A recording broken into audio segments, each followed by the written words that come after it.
My name's Twinsen. Does that ring a bell? I set up the studio in 2021 with Didier Chanfray, one of the original creators of LBA. The original idea was to revive old licenses. I started with a license that's dear to me, Little Big Adventure. The first one was born in '94, followed by a second in '97. Almost 30 years later, when I wanted to create a studio, I thought I have to try and bring Albert back. So I called Didier. Benoit's project was interesting because it was a new adventure starting. I could also get involved with what I wanted to do again in production. I managed to convince him and we created the studio together.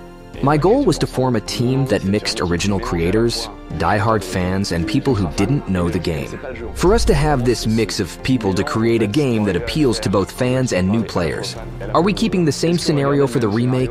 The end goal stays the same. The aim is still to save the planet, but there have been some changes to how this can be achieved. Yes. One of the things we were particularly keen to implement was to instill a sense of consistency between LBA 1 and 2.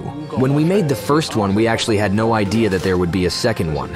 And it shows. We've also improved accessibility after getting complaints, especially from the first game. We made some improvements in the second game, making it more accessible. Our goal is obviously for the player to complete their mission. The save system is much less limited than in the original game. For us, our issue is that there are two games. There's LBA 1 and LBA 2, with two rather different artistic directions. LBA 1 is a detailed 3D isometric game, while LBA 2 is one of the first 3D outdoor games.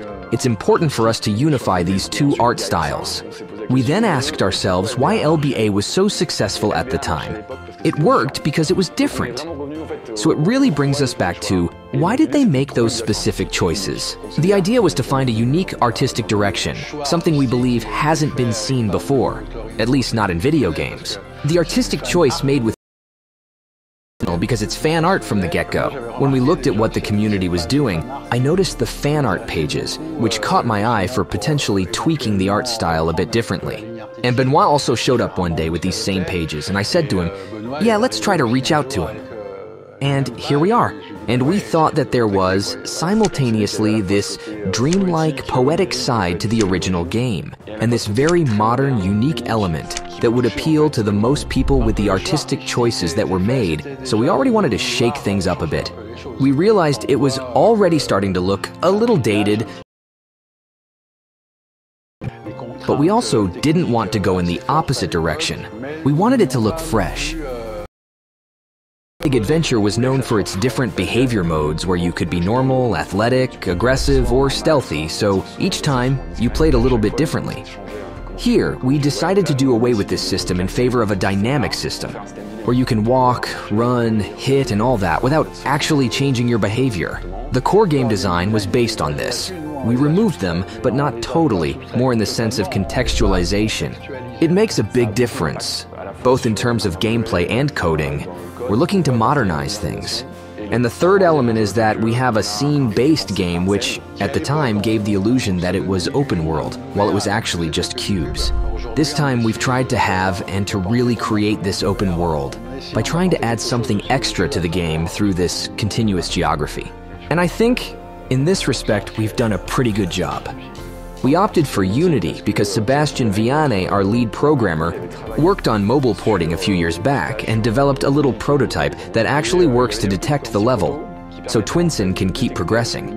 And we decided on this prototype to do what we call an import of the original game into Unity. So what are the community's expectations? To be completely honest, what the community wants is LBA 3. It was supposed to be a trilogy. We made the first and second, but never the third. My mission now, and our mission, as a whole in the studio, is for the remake of the first to work so we can remake the second and ultimately make LBA 3. The community has been behind us since day one. That's a lot of people, but more importantly, they're very, very active. They really do help us out. For example, we're launching the translations of the dialogues, because actually, we want to keep the translations from 30 years ago and reintegrate them today. A community member created a tool that lets me type any word and get its translation in any language from the original game. We really are incredibly lucky. And what's funny is that the fans sometimes know the game better than the creators themselves. We prefer to ask fans difficult questions rather than seek internal answers. A common question is whether we'll have new music from Philippe Vacher. I am delighted to announce that Philippe is back, and we are having a new soundtrack for the remake.